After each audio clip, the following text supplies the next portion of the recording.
KD, a pivotal figure in the ongoing investigation into the murder of Tupac Shakur, has recently made explosive claims that have sent shockwaves through the public and media.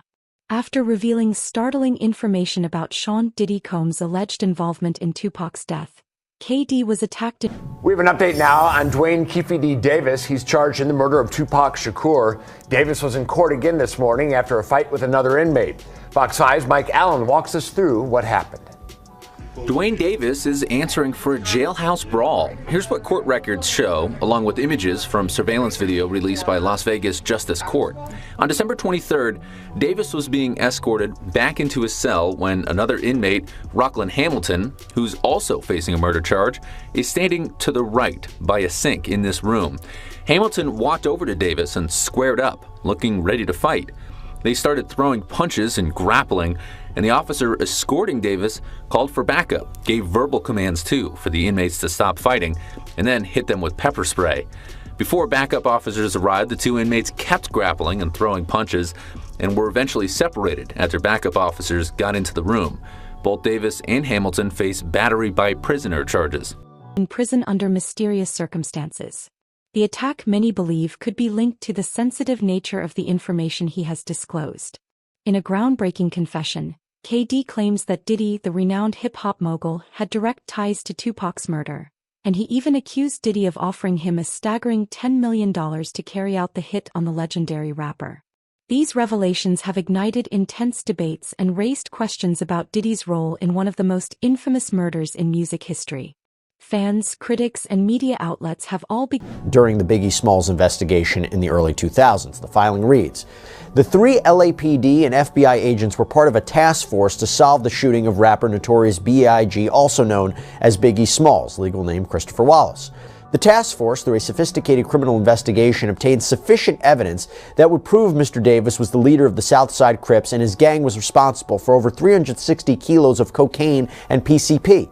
Mr. Davis provided 3 interviews to obtain immunity from prosecution. The final interview were solely questions regarding the Tupac Shakur shooting, which Mr. Davis was also provided immunity from prosecution. So during a December 2008 interview with investigators, that is when Davis allegedly started to spill the beans about his one-time friend, Sean Combs, who he refers to as Puffy. He claims Sean Puffy Combs solicited Mr. Davis to kill Suge Knight and Tupac Shakur for $1 million. Eric Zip Martin, an associate of Puffy Combs, provided Mr. Davis with a gun to exact revenge on Tupac Shakur for the beating Mr. Anderson received. Now, Davis reportedly told the investigators that even though the job had been partially completed and Shakur was killed, neither he nor Anderson ever got paid. He later revealed that he believes Combs had paid the go-between Zip Martin, who he claims kept the money for himself. And he said much of the same thing in a 2009 interview a year later, because according to the motion to dismiss, the Las Vegas Metropolitan Police Department, as far back as 2009, was in possession of the same set of facts that the Clark County District Attorney is now alleging makes Mr. Davis responsible for the murder of Tupac Shakur. The Clark County District Attorney's Office has offered no reason as to why it waited another 14 years to prosecute a case against Mr. Davis. Mr. Davis has been irreversibly prejudiced by this unnecessary delay in prosecution of this case, and Mr. Davis's constitutional rights have been violated in an extraordinary manner never before witnessed in the annals of the American criminal justice system. Begun to speculate whether Diddy truly had a hand in orchestrating Tupac's death. For years, Tupac's murder remained unsolved, with various theories and suspects surfacing over time. Now, however, KD's accusations have placed Diddy firmly in the spotlight, leading many to believe that the notorious hip-hop rivalry between the East Coast and West Coast might have played a central role in the killing. As the allegations gain traction, Diddy has been officially named a person of interest in the investigation, a major development that has stunned the music industry and fans alike. Diddy, who has long denied any involvement in Tupac's murder, now faces significant scrutiny as law enforcement revisits the case with renewed urgency. The mystery surrounding Tupac's death has haunted the public for decades, and KD's statements have... In an interview with the FBI in 1999, Davis apparently said something completely different. According to the FBI report, which was included in the motion to dismiss, Anderson was not involved in the shooting death of Tupac Shakur, and neither Davis nor his group killed Shakur or Christopher Wallace, aka Notorious B.I.G. Davis does not know who killed the two rap stars. He believes that either individuals from New York associated with Puffy Combs or individuals associated with Death Row Records could have killed Shakur, and that individuals associated with Death Row Records killed Wallace. Okay, so again, changing stories.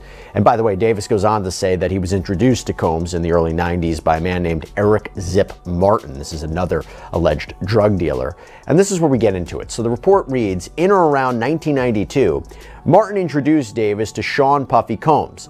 Davis recalls the introduction occurring at the Paradise nightclub on Santa Monica Boulevard. After speaking with Combs, Davis agreed to allow Combs to use his 1964 Chevy in a music video. The video featured the artist Usher. After the vehicle was damaged in the production of the video, Combs paid $2,500 to have it repaired. And by the way, according to Davis, Combs was scared of Suge Knight. And this was a man who had a reputation for being, sometimes violent and extreme. And that moves us now to this DEA report. So there was a DEA report from a 2008 task force meeting with Davis that was also included as an exhibit in the motion. And in it, Davis talks about the murder of a man named Jai Robles. This is Knight's bodyguard. He was killed in Atlanta in 1995. And according to Davis, he'd heard a rumor that an associate of Combs had killed Robles. The report says Combs requested to speak to Davis and asked Davis if he thought it was safe for Combs to come to Los Angeles for a concert. Combs expressed his concerns about Knight and possible retaliation related to the Robles murder. Davis advised Combs that he would provide 40 or 50 tickets to the concert. Davis could provide an entourage. Combs agreed, and Davis and his crew in fact attended the concert in support of Combs. Davis recalls the concert taking place in Anaheim, California. It was at this event that Combs began to solicit Davis to kill Knight and Shakur. Combs asserted something to the effect of, "I'll give anything for those dudes' heads." Quote, at a later date, Dwayne Davis, Eric Martin, Corey Edwards, Sean Combs, and others met at Greenblatt's restaurant in Hollywood. While at the restaurant, Combs summoned Davis into the downstairs area. Combs again told Davis that he needed to get rid of Knight and Shakur. Combs offered Davis $1 million to handle the problem. Davis remembers Combs being very afraid of Knight. So after the car that Knight and Shakur were in was hit by a hail of bullets back in 1996, Davis says that Combs wanted to know if that was the result of him allegedly putting out a hit on Shakur. The task force report states, while at the restaurant, Martin told Davis that Combs had called Martin and asked, "Was that us?" Davis asked Martin when he would receive compensation for the shooting. Martin told Davis he would get the money when he returns to New York. Additionally, while at the restaurant, Combs called Martin again. Martin then handed the phone to Davis. Combs again inquired, "Was that us?" LAPD officer had recorded statements that Davis made in 2008. The state included a transcript of that interview in its filing, and in the transcript, WH refers to Wayne Higgins. This is Davis's lawyer during the interview. Q refers to the questions, and the A's are Davis's answers. Okay, so it says, WH, okay, now go on and ask whatever you want. Q, Puffy Combs. A, yeah. Q, does he play a role in this thing? WH, answer the question directly. Tell him what you think. A, did he play a role in this? WH, don't hesitate, just tell him. Question, yes. Answer, yeah, I think he did. And later in the interview, Davis said, yeah, I feel, I wish it would never ever, I wish I never met Puff Daddy, period, I swear to God. Question, yeah? Answer, he messed up my life, man. I was rich up and under the radar, all that, man. Question, that's all gone? Answer, it's all gone. I told you you can't trust these niggas. Now Puffy done killed Tupac, man. Puffy's a sucker, man. Oh wait, maybe Injected new life into a case that many feared would never be solved. In another significant twist, Dwayne K.D. Davis has now been formally charged in connection to Tupac's murder. This marks a major milestone in the case, with Davis now facing serious legal consequences. However, his charges have only deepened the mystery surrounding Tupac's death, leaving many to wonder whether Davis is merely a pawn in a much larger conspiracy. Some experts believe that the charges against Davis could be part of a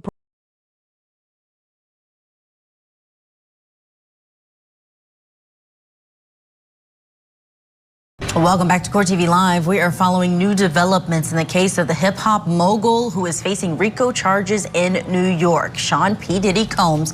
Court TV has just confirmed that the family of Tupac Shakur is investigating a potential link between the murder of Tupac and Sean Diddy Combs. This coming from attorney Alex Spiro, who represents Tupac's family. Now, this investigation had been previously reported by unnamed sources, but earlier today, Spiro confirmed to our Court TV team that he and a team of investigators has been hired. Sean Combs allegedly had business dealings with Dwayne Keefe D. Davis, who will go on trial next March for the murder of Tupac. This was back in 1996.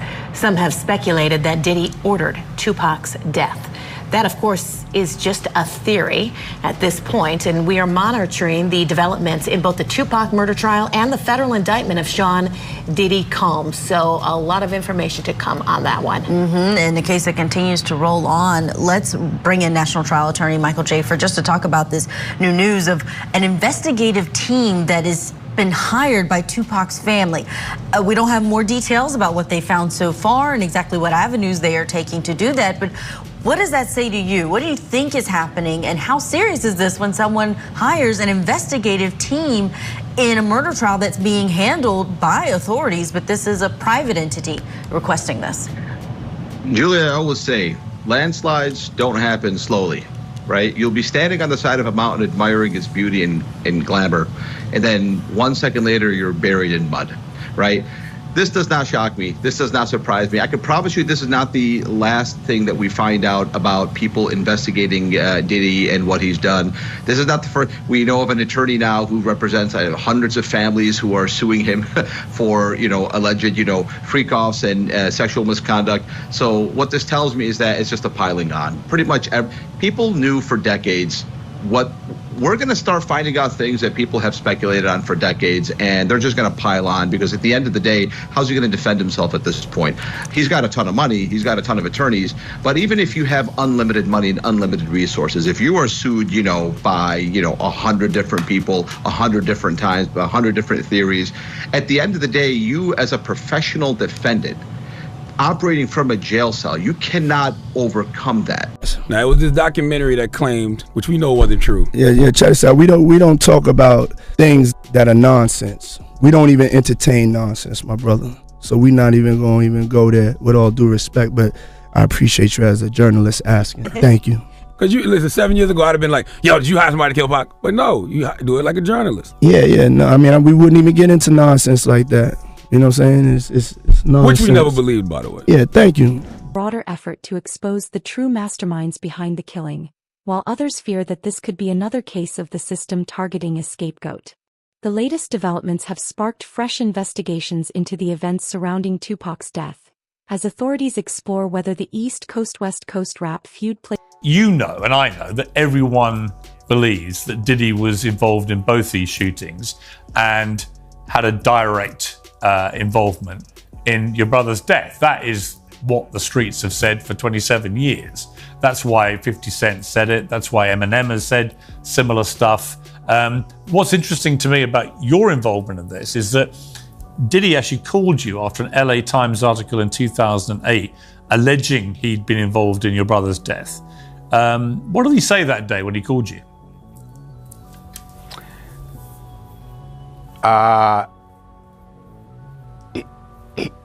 He was in town. He was in LA at the time. He was on the radio. He asked a local DJ that we all know, Big Boy, to reach out to me because he wanted to speak to me about something. This is a few years after Pac's murder, and we all were familiar with all the rumors and stuff. I said, yeah, let me talk to him. So he called me, and I had my guys with me, Thug Life guys, and we heard what he had to say. He basically said he ain't have nothing to do with my brother's murder. And I told him the truth is still yet to come out, so we're gonna see. Here we are 27, 28 years later. looks like there's some doubt in that statement. So, thus, along with all the other suspicions that people have, it was time for it to be investigated.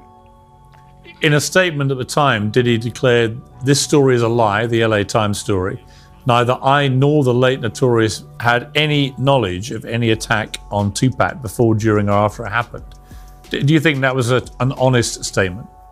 My opinion is that I don't believe it was 100% honest statement. So again, got to find out what's true and what's false, what's real and what's fake. Do you think he was lying? Quite possibly, and it's kind of looking that way. Played a larger role in the murder than initially believed. With new information emerging and more key players being named, the case continues to captivate the public's attention. As the truth behind Tupac's death slowly unravels, fans of the slain rapper are holding out hope that justice will finally be served after all these years, and that those responsible for his murder will be brought to account. She says she believed that Diddy had something to do with the murder of Tupac Shakur, and said as much. Allegedly, Diddy warned her that she would pay for saying something like that. So let's just fast forward now to a month later, where she says this guy Shane invited her to come to his apartment. And the lawsuit says, quote, "Plaintiff and defendant Shane then began to watch a movie, and defendant Shane offered her a glass of water, which he retrieved and brought back to the plaintiff." A few minutes later, Ashley Parham says that P. Diddy showed up with an entourage, including his top aide, Christina Coram, an unnamed woman who is not a defendant in the suit, and 3 unnamed men, one of whom she says was Diddy's driver, and Parham says that that driver waited outside throughout the whole of what I'm about to tell you. Parham says that Diddy was antagonistic from the start and that he put a knife to her face. And now this is where I start reading directly from the complaint. Defendant Shane then partially undressed plaintiff, and then defendant Diddy removed the remainder of plaintiff's clothing, removing the knife from her face, and then retrieved a bottle of liquid from a large fanny pack. Defendant Diddy then squirted a bottle of liquid on plaintiff, which placed her in fear that she was being squirted with a chemical substance like acid. Plaintiff soon realized the substance was an oil/lubricant. Plaintiff was squirted with this liquid substance all over the entirety of her naked body. Defendant KK was then told by defendant Diddy to insert what looked like a syringe from sterile packaging into plaintiff's vagina. Defendant KK did as told, and then told defendant Diddy that she was unable to use the IUD because it had prematurely been released from its packaging, and an IUD is a birth control device. Defendant Diddy, upset by this, took the so-called syringe from defendant KK and tried inserting it into plaintiff's vagina instead. Defendant KK and Diddy began to argue as defendant KK continued to advise defendant Diddy that since the IUD had been prematurely released from its packaging, there was no way they could insert it into plaintiff's vagina effectively. After some time, defendant Diddy heeded the advice of defendant KK and removed the syringe from plaintiff's vagina and handed it to defendant KK. Defendants KK and Jane Doe then exited defendant Shane's residence, leaving the plaintiff alone with defendants Diddy, Shane, and Doe's number 1 and 2. Defendant Diddy then picked up a television remote that was near to plaintiff and violently inserted it into plaintiff's vagina. Defendant Diddy, while violently raping plaintiff with a television remote, told plaintiff that her life was in his hands and that if he wanted, he could, quote, take her, and she would never be seen again. Plaintiff began hysterically crying from the threats by Diddy, along with the pain of being violently, vaginally raped by defendant Diddy with the television remote, as well as the lingering pain from the ordeal with the IUD syringe insertion. Defendant Diddy then instructed defendant Shane to turn plaintiff on her stomach, seemingly tired of hearing plaintiff's blood-curdling cries. Defendant Shane then grabbed plaintiff by her abdomen and hips and turned plaintiff on her stomach. Defendant Diddy then instructed defendant Shane to put a pillow over her head because he didn't want to see her face or hear her cries, and instructed defendant Shane to anally rape plaintiff. Defendant Shane did as he was told by defendant Diddy and began to anally rape plaintiff. Defendant Diddy then violently raped plaintiff anally after defendant Shane. KD, a pivotal figure in the ongoing investigation into the murder of Tupac Shakur, has... So breaking news right now, Larry, I am just getting word. People magazine says it's got a source on the inside that tells them that P. Diddy's on suicide watch tonight. Do your sources confer the same information? Are they saying it was possible? Hey, real quickly, all that commissary stuff, he's not getting any of that because people in the SHU have an abbreviated list. So he's out of luck. No stake for him. Yeah, he is on suicide watch. This guy thought he would have went home. All of a sudden, he didn't get bond. Remember, the first night that he was there, he was like an overnight guest. When they told his bond hearing, now they checked him into the system, and reality has hit him. And I understand that he has a shrink coming by his cell to see him several times a day. And now there's talk about putting him in, it's like a bubble. It's like a cell that has like a plexiglass wall in it where they have inmates watching you. That's actually their job, to keep an eye on the inmates that are on suicide watch. Another error that I guess some warden told you this. There are sentenced inmates there. They're called cadre inmates. They don't have to be white collar inmates, but they're doing maintenance on the building. And the problem why there's a lot of violence there, they have housing units. And they're mixing bank robbers, drug dealers, rapists with white collar people. And this is why Diddy, he can't go into a regular housing unit because somebody will take him out for sure.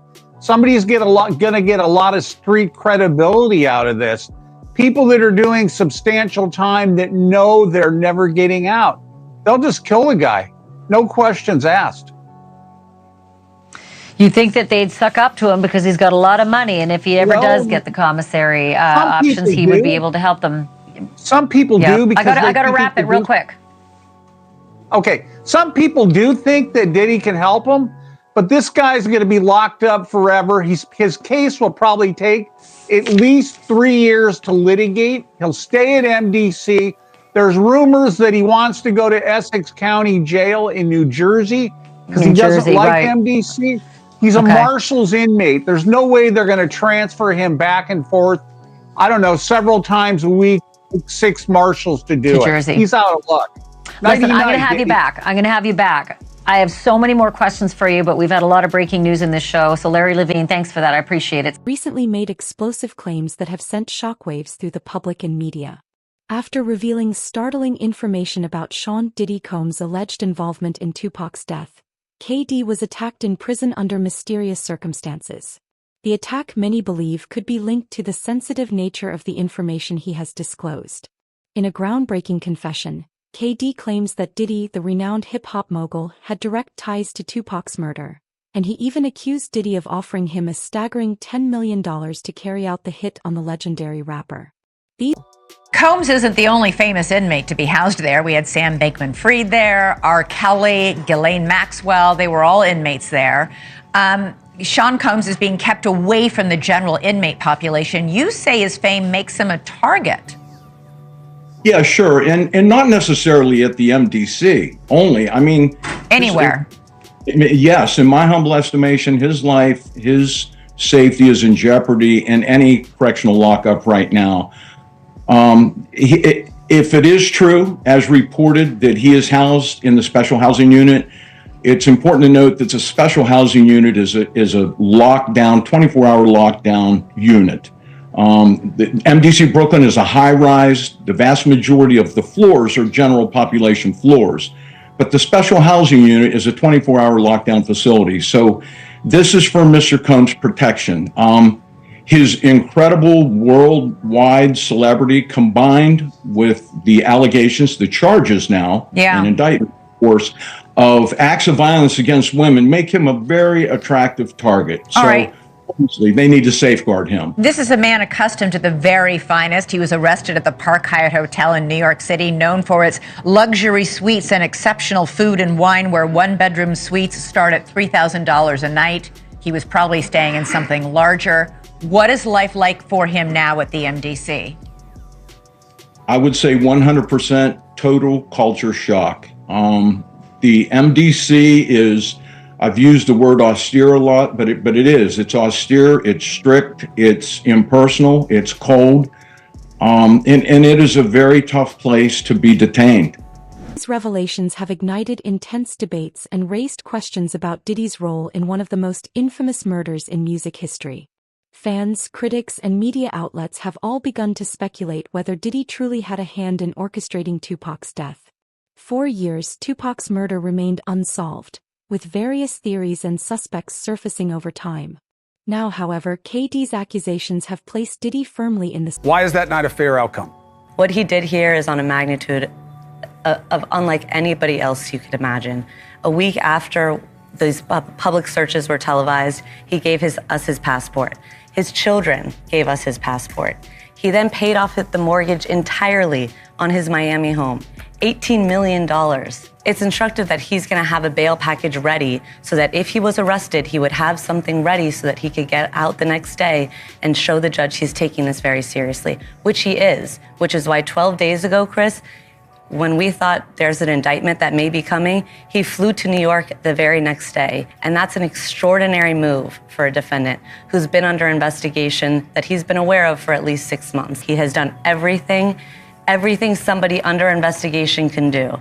I can't think of anything else that he could have done. He's fighting, he's innocent, and he's gonna be able to show it. A $50 million bond, co-signed by him, his mom, and his sister, the mother of his oldest daughter, and his 3 adult sons. It's going to be secured by the equity in his property in Miami, Florida. Home detention, his passport will be surrendered. The government said that's insufficient. They said, look at the charges, look at the weight of the evidence that I just mentioned. They said they have allegations that he and his associates were trying to tamper with witness testimony last year so that they wouldn't cooperate with the government. What do you take away about who has the stronger argument in terms of bail? Well, I think his counsel has done the best they possibly can. I think bringing him there voluntarily is very smart, starts them out on the right foot. But I think the last thing that you just mentioned, the interfering with witnesses. That's the allegation, yeah. Yeah, if that's true, or I should say, if there's real indicia that happened, I think that might tip the scales in favor of not letting him out pending trial, because I think, and you know this, I think judges take an extraordinarily dim view of that, and that might be the factor that tips the scale against him. But I think as far as a tactic, I think it was very smart. There's really no deal that the U.S. Attorney's Office can offer, and it's certainly not one that Diddy will accept. It would involve decades in federal prison. We're talking about mandatory minimum sentences of 10 years for both the drug charges and the sex trafficking. So we know that Diddy has fought charges before. There were state charges, there were gun-related, the nightclub shooting with J-Lo, but he's going to dig in his heels, and this case is going to trial. So if you're prosecutors, you really want to make sure that your evidence is bulletproof. Spotlight, leading many to believe that the notorious hip-hop rivalry between the East Coast and West Coast might have played a central role in the killing. As the allegations gain traction, Diddy has been officially named a person of interest in the investigation, a major development that has stunned the music industry and fans alike. Diddy, who has long denied any involvement in Tupac's murder, now faces significant scrutiny as law enforcement revisits the case with renewed urgency. The mystery surrounding Tupac's death has haunted the public for decades, and KD's statements have injected new life into a case that many feared would never be solved. In another significant twist,